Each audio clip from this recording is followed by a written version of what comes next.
Going right, guys. Welcome back. TradFi TPO. Okay. TradFi TPO. Now, specifically for this one, I'm going to be using the TradingView TPO that's built in on the premium edition. Obviously, if you have some platform that you pay for, like for example, you get the DX feed through ExoCharts, etc., this will still apply. But specifically, this is for the TradingView's built-in TPO. Right, so key fundamentals. Fundamentally, the current TPO modules within my section, obviously on my educational modules, not cakes, are all relevant, but we need to make some subtle changes to them as they're currently tailored for Bitcoin, crypto, mainly Bitcoin, let's be honest. Okay, so the ones on here that you will need to watch if you are going to start using TPO is little introduction. You can skim over this as quick as you want. It's just a bit of an outline of it. TPO profiles, single print tails, double distribution days, ranges, discrepancies, and sessions. I don't think that's included, is it? Because that's to do with individual. Oh, no, it is. Yeah, that's to do with it. Yep. So effectively, all these four. Okay, all these four you need to watch. Otherwise, this won't make sense. Right. First and foremost, tick size. This is the question. I've answered this several times to different people on streams and in messages, but we've now got it in one central place. Okay, so when using TPO specifically, not other forms of order flow, tick size is quite important as it helps us to cut out unnecessary noise. Okay, these are my settings. So that's it. These settings are locked in now. There's no more playing around with them like I've been doing. And you can use them as a general guide, so you can use them on other assets as well. Okay, these are based on full days, not individual sessions within a day. If you are going to use TPO on individual sessions within a day, which you can do, I would use the auto marker. So the auto layout. Now, this, I'm breaking it up quite simply to make this a lot easier, and to be fair, it works a lot better. Basically, NQ, or any asset that's over 15,000 in contract value. Okay, what do I mean by that? Quite simply, is your price above 15k. Okay, so obviously NQ, 21.5 right now. Okay, ES, 5 or 6. FTSE, 8. DAX, 23, so that's a big one, is DAX. So anything 15k or over, i.e. NQ, these are the settings. Okay, these two, I'm pretty sure I haven't changed, but just in case, screenshot it. Obviously, this video will be saved anyway, so you can watch it back and again and again and again. But the main thing is this. Row size manual, ticks per row 50. Okay, I do like a 68% value area. So that is slightly different, I believe, from some of the earlier modules where it's got 70, but 68.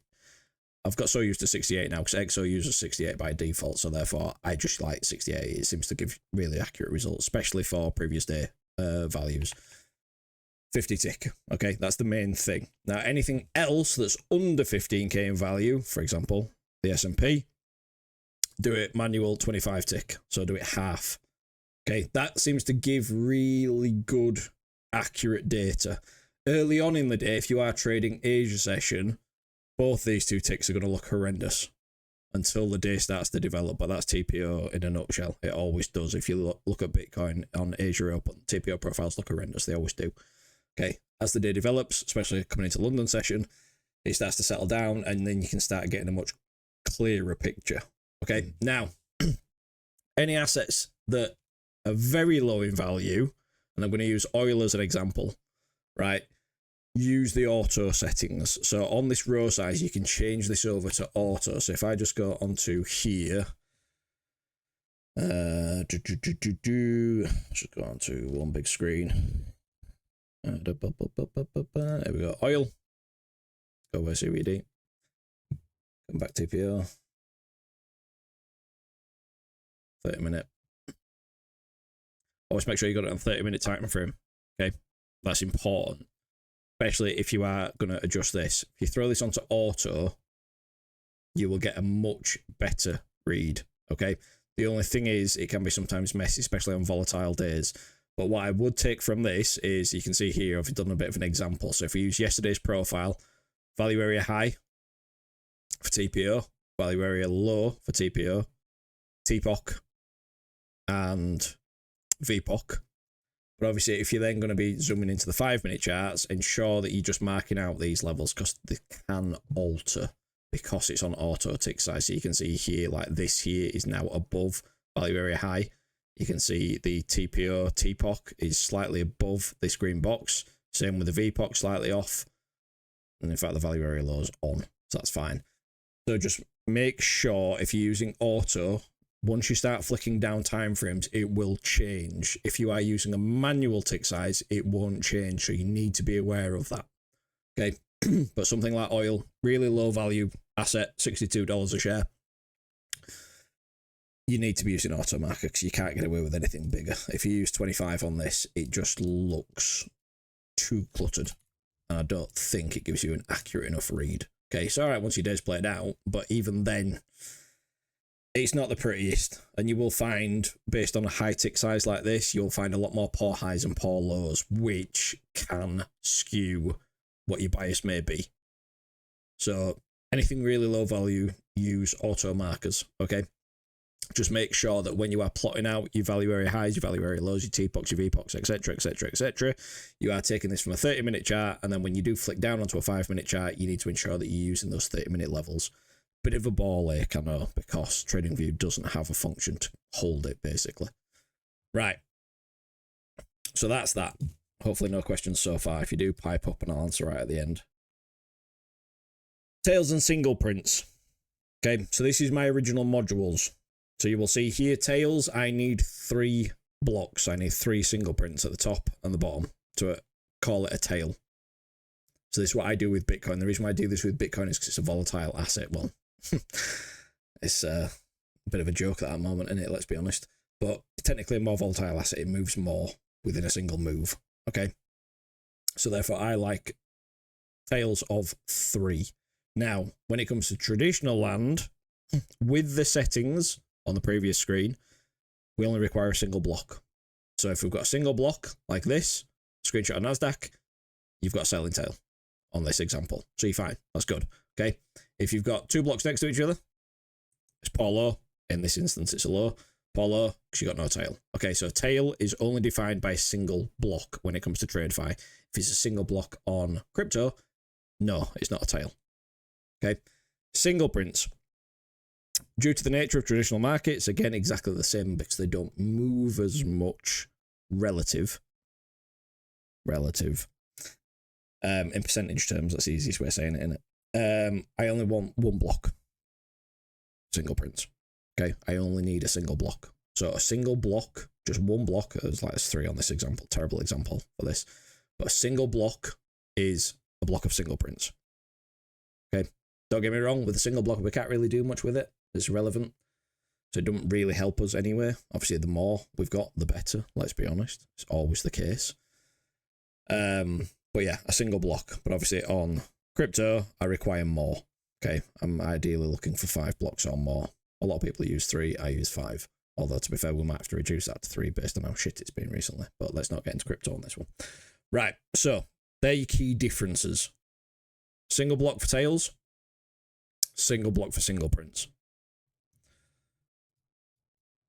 Double distribution days. So now I'm going to get questions about this because obviously it's my favorite setup. I have very specific requirements for the number of single prints between distributions to consider them a double distribution day. You know this. This is my favorite setup. I bang on about this all the fucking time. For traditional markets, we only require a single block in between to separate the distribution. So this is the best example I've got. If anyone wants to look back on this, by the way, I never used to do this. Tuesday the 18th of March, 2025. This is from NQ.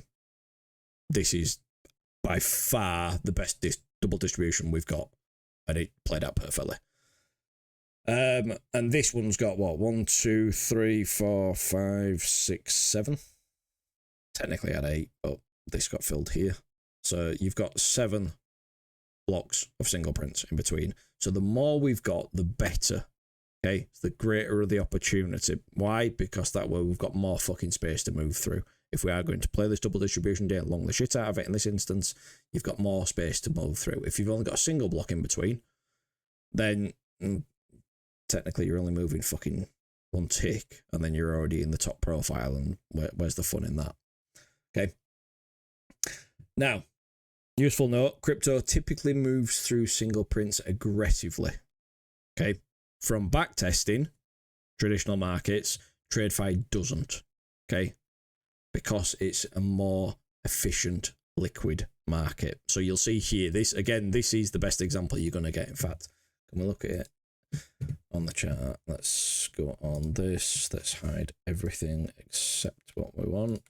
Go away. Thank you. Right, 18th. Here we go. Is it this one? What did I just say it was? 18th of March? Oh, that's May, that's why. You absolute spoon. March. Yep, there we are. Beautiful. Right, so we're going to look at this. Right, so you've got price opens up here. It's kind of irrelevant, is this part. Sideways. Okay, what do you create? You create a really nice distribution. Okay, what does a distribution look like? It should look like a neutral day in itself. Okay, refer to the TPO modules. In fact, the fresher you can get this information from. So in this case, you don't actually have a tail at the top. Ideally, you want a tail, and then you'd be looking for some sort of like tail-looking motherfucker there, and effectively you've just got a range. Okay, now what happens in this one? Once it loses the range, it just blasts straight down. Okay, this in itself is not part of it. This just gives us a heads up what can happen afterwards, right? You then go sideways for the rest of the day. So you build out the old boobies. So now, from this moment here, once this day is closed, you can now look back and go, we've got double distribution day. In fact, you could have even set it back here. And if you started long in here, I wouldn't have blamed you. Because crypto typically likes to fill them within the same day. What happens from here? We start going sideways. Okay, we have one spike up, which starts to fill out some of these single prints.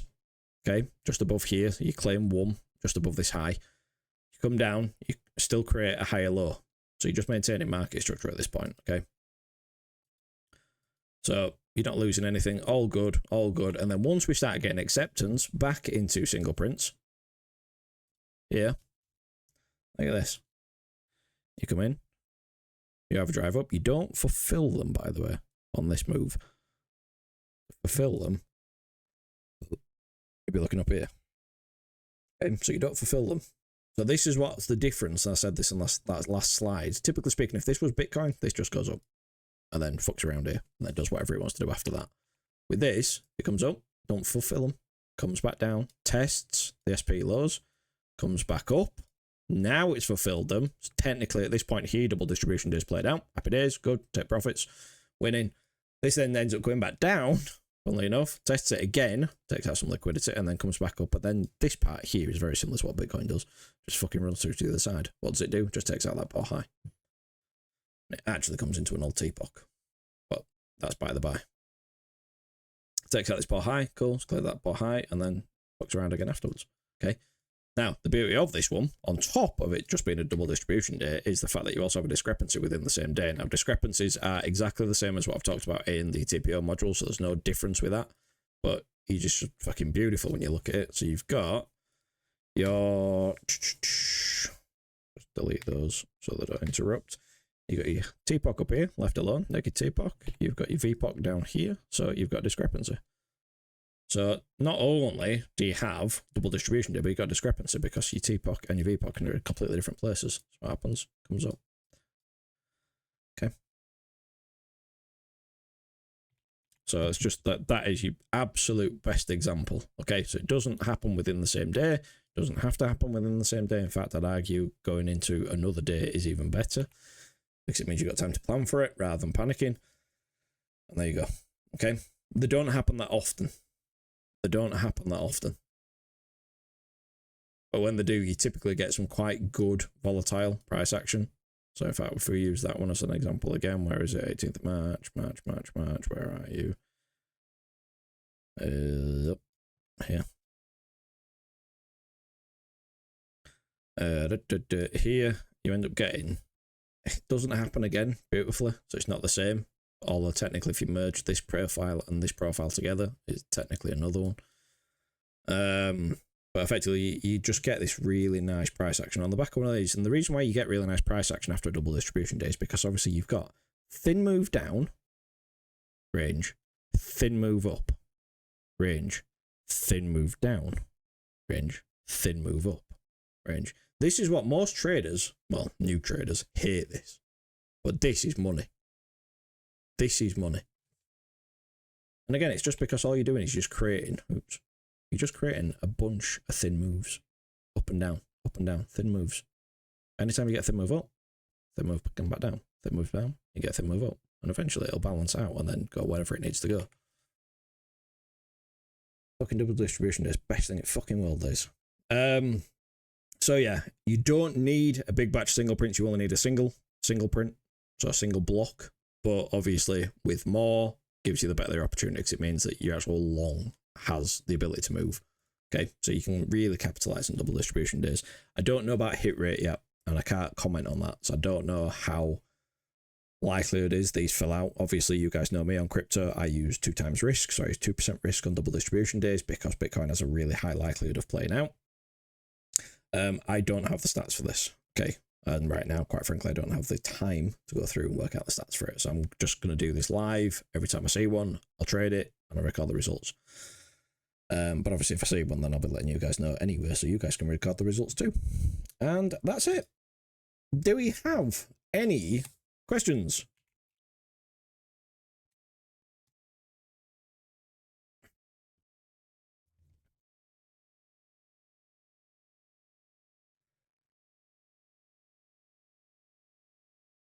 Would target be initial balance or back to top range TPOC in that example, the double distribution day? In that example, I'm not saying that in any example, go back to the original range that it came from. So if I, hang on, Diplo, I'm just going to make a point of view. Go for whatever created it in the first place. So if you've got this and you've got this, because I don't have the, like, if this is Bitcoin, typically speaking, if this is Bitcoin, once it comes out of this range, typically speaking, goes straight through that range. And normally gets follow through, especially if it's to the downside. With NQ, I don't have the stats to back this up. So what I would say is look for your ledgers. And if you are trading from this one, this is your main TP. Okay, yeah, obviously depending on the setup, depending on the context, if you've got a runner, let a runner go, but this, typically speaking, will be it. So obviously if your initial balance was up here, don't be targeting that. Just go to the other side of the profile, because technically that is your true definition of a double distribution day. So yeah, just go to the other range. As soon as it touches the other range, get it. Okay. You can also, and again, I'm not going to put much emphasis on this, but obviously you guys know that with a double distribution day or any form of single prints, the true form of acceptance, which are in single prints, is 2 30-minute candle closures. Does, from what I've seen looking back, it does actually work quite well with this. Don't get me wrong, I still won't fucking trade it like that. But if you do get 2 consecutive 30-minute dildo closures within the block of single prints, typically speaking, you would look to fill the single prints. But again, that's because it's more of an efficient market. On Bitcoin, I would tell you definitely no. I don't give a shit about that. But with this, it seems to have some merit because you see it on quite a lot of the examples. But again, I don't have the exact stats to back that up. It's just an observation. So I want to make that really clear. Any other questions?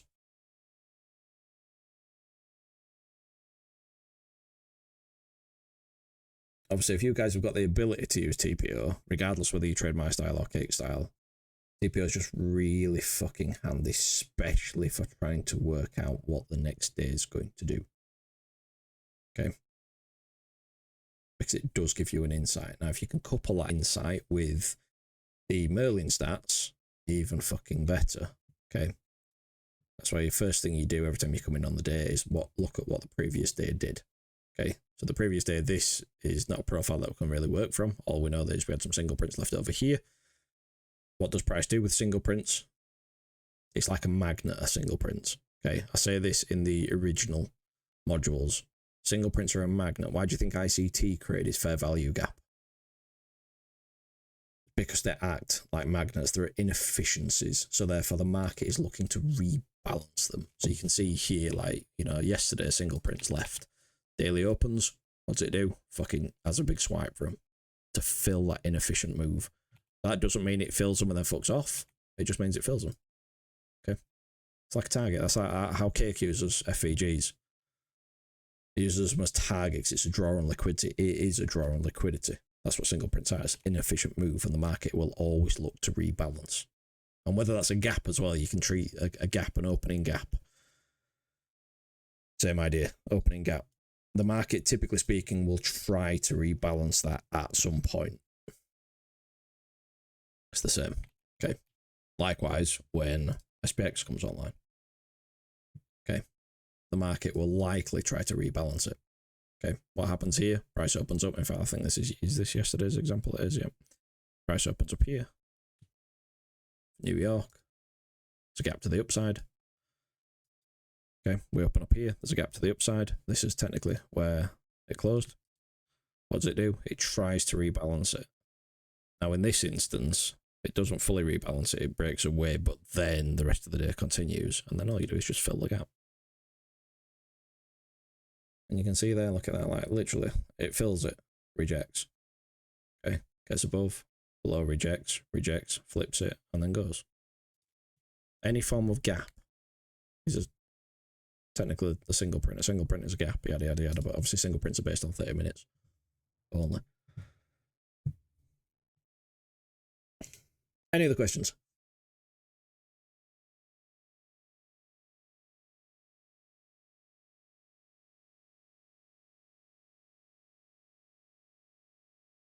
No? Okay, cool. Right, if you're watching this back in the future and you have questions, ask. Most of your questions, I assume, if you have any, will be found in the main TPO modules. I do highly suggest that you watch them if you're going to start using it. Okie dokies. Seasy